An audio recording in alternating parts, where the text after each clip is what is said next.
are you involved into this moment of change that we are experiencing in climate change politics and in climate change economy? Yes. Right now. Well, basically, what I'm involved in is the bridge between politics and economy. Right now, among other things, I'm the founder of this company called Klimainvest, which has been listed here on the stock exchange. And this is a reflection of this shift of paradigm. It's the first time that you see investment companies that are investing in the price of CO2 emissions, and this is based on our own expectations that what you see today is an awakening politically, and what you will see tomorrow is that the economy is going to be very affected by the climate change. What is the price for polluting 1 ton CO2 today? Yeah. Well, it goes up and down, but right now it's around 22 euros for 1 ton of CO2. Okay. And what's interesting is that from 2008, all European installations that are part of the system are allowed to emit 2 billion tons a year.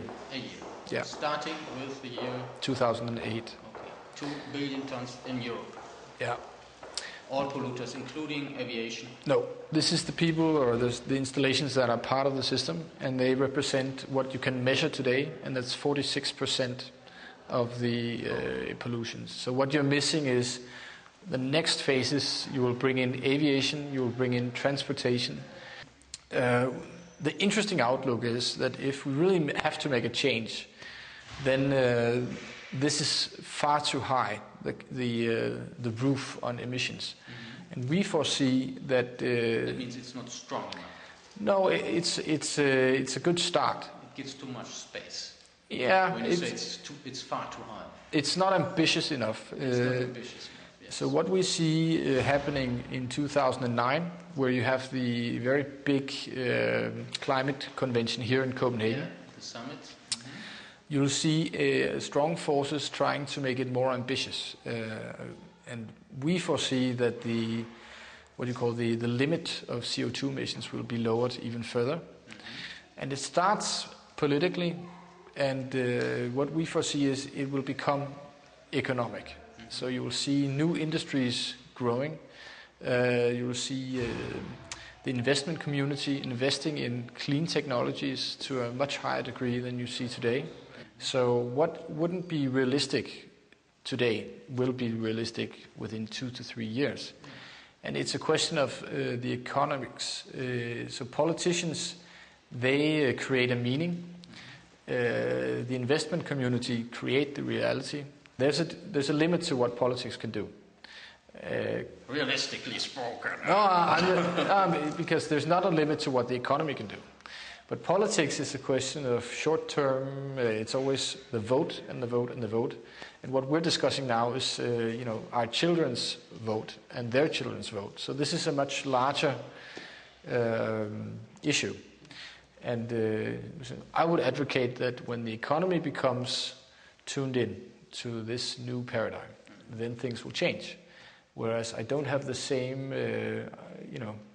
politics is good, but it won't solve it.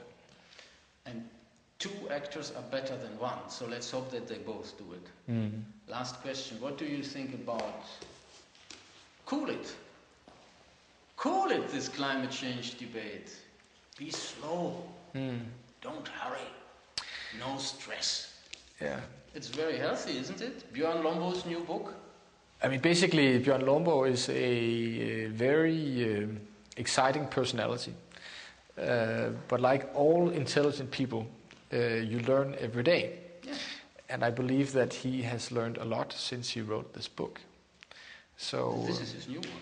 Okay, I'm sorry. It just appeared 1 month ago. Okay. And the message is... And he's still a skeptic. No, he says we have a problem, but take your time. Yeah. 50, 100 years, when India is rich enough and China, they will solve it. Mm. Yeah, I mean, it's okay to have an opinion. Yes. In my view, you will have to see a very, very radical change before the year 2050. So I agree with Merkel. in the ambitions that she advocates, and I think Bjørn Lomborg will keep learning.